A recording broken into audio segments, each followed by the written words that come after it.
Mi gente ahí de Latinoamérica, de los países hispanohablantes, o solamente la gente que quiere practicar el español. Estoy aquí de vuelta, yo misma, Amanda Anderman, la guía de ustedes por las maravillas de la ciudad maravillosa, también conocida como Río de Janeiro. Yo aún no estoy lista para despedirme del imperio brasileño y empezar a hablar con ustedes del turbulento periodo republicano de Brasil. En lo que hace tocar al imperio brasileño, fue de facto el periodo más corto en la historia de Brasil, y después de hablar del ciclo del café y después de hablar de la guerra de Paraguay, no queda más nada para hablar sino de la abolición de la esclavitud, que voy a hablar, claro, en videos futuros, y después del fin del imperio e inicio de la república. Y entonces, en los próximos videos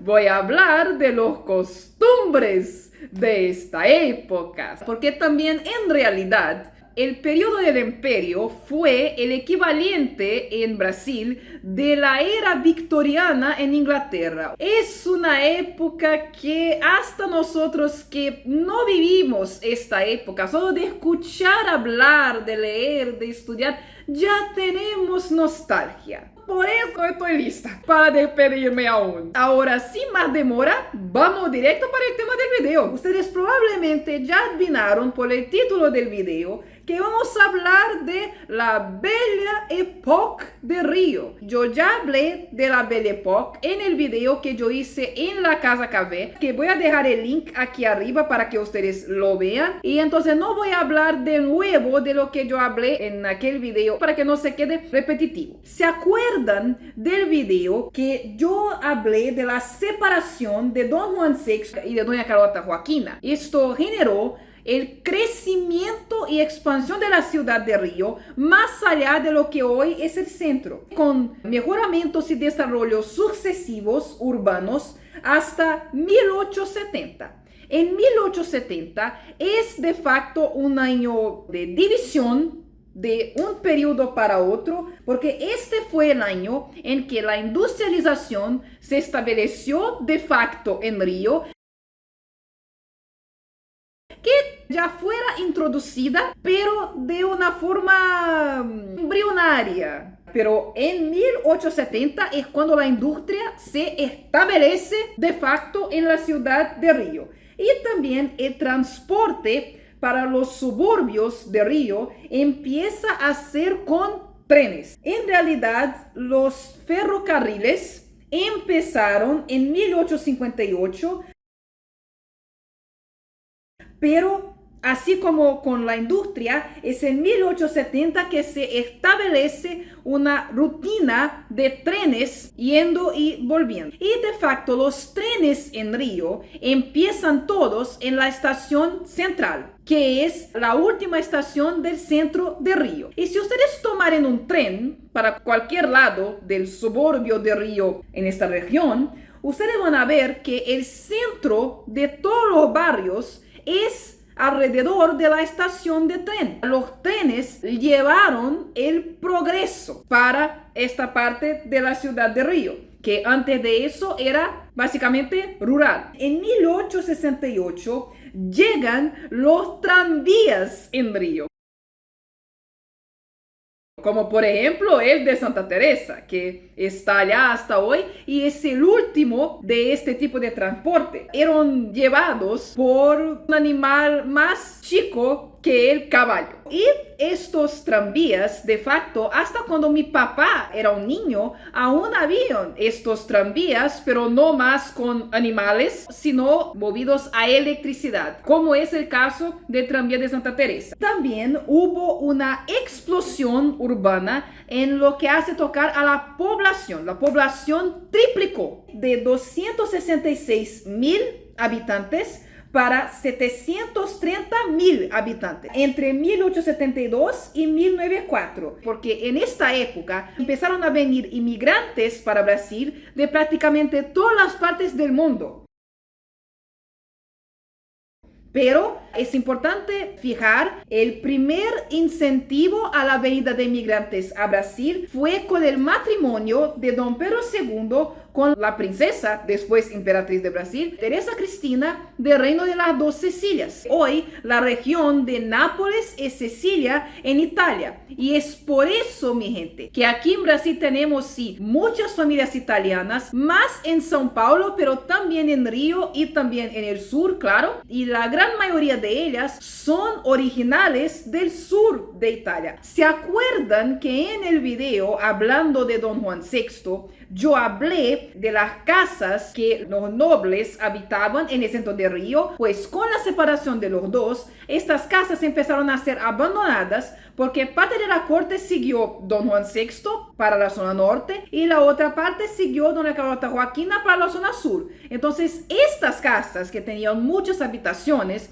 empezaron a ser habitadas por familias pobres. Y con la llegada de los inmigrantes, que también llegaron aquí pobres, los países de Latinoamérica que también tuvieron inmigrantes, por ejemplo, Argentina y Uruguay, saben de lo que estoy hablando. Entonces los inmigrantes también habitaron en estas casas, que eran los cortizos.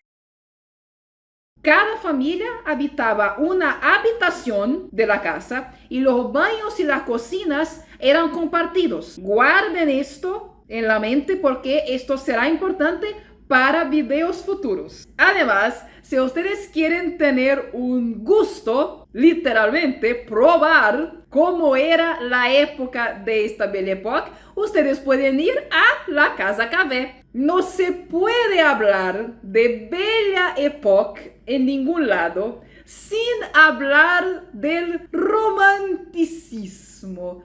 ¡Ay, qué romántico! Como decía Laura de la telenovela Carrusel, ella hubiera amado esta época. También en Brasil tuvimos el romanticismo. Y si ustedes preguntan a cualquier brasileño sobre el romanticismo, todos nosotros vamos a saber porque esto es lo que aprendemos en la secundaria, en el colegio, en literatura. Somos obligados también a leer los poemas y también los libros de esta época. Entonces pueden preguntar cuando estén aquí. El romanticismo estableció las tendencias de moda y de cultura prácticamente durante todo el periodo imperial. Fue inaugurado con la publicación del libro Suspiros Poéticos y Nostalgias o Saudades en portugués en 1836. Pero además de los poemas, habían libros de historias románticas. Y la estructura de estas historias de romanticismo hasta hoy son la base de las historias de todas las telenovelas de Brasil, que seguro que ustedes ya vieron por lo menos una. Es siempre así. Dígame si no es. Primero hay una presentación del ambiente, a donde se pasa la historia, del status quo de cada personaje y todo esto. A lo largo de la historia, el personaje malo, que siempre hay uno que quiere infernizar la vida de todos, ¿verdad? Él empieza a tener olas de mala suerte que terminan en el final del romance o de la telenovela. Y el final del romance siempre tiene un matrimonio y un nacimiento. Además, el matrimonio es siempre mostrado como el final feliz y la solución de todos los problemas. Si fuera así en realidad. Los folletins, como eran llamados, eran publicados así como las telenovelas de hoy, un capítulo por semana. Y como las series de Netflix también. Todo tiene esta base. El primer romance que fue publicado con este tema fue A Moreninha, que traduciendo es la morenita. Pero morena en esta época significaba una muchacha con piel blanca y pelo oscuro. O sea, yo podría ser una morena. en esta época, o Morenilla. Los romances más populares, aquellos que se volvían en tendencias de moda de esta época, naturalmente eran aquellos que las historias se pasaban en Río de Janeiro. Río de Janeiro era donde estaba la corte. La gente del interior quería naturalmente saber de las tendencias de la capital, de la corte, para participar de ellas también. Aunque habían romances que las historias se pasaban en el interior del país. En lo que hace tocar a la poesía romántica, ella es separada en 3 generaciones. Y la primera fue precisamente la generación indianista.